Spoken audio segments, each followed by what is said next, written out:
Hadith from the Prophet Muhammad instructs, whomever among you sees a wrong, let him change it with his hand. If he is not able, then with his tongue. If he is not able, then with his heart.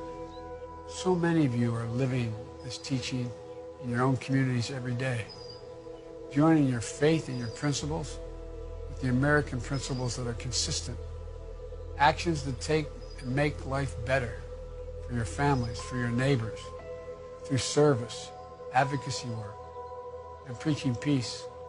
You deserve to have a president and an administration who will work with you and support you in these efforts, not try to scapegoat your communities or advance xenophobic political agenda on the back of Muslim communities.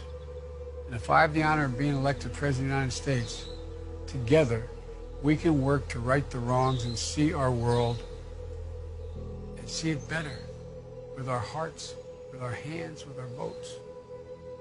So again, Mr. Chairman, thank you so much. Thank you so, so very much. And may peace be upon you.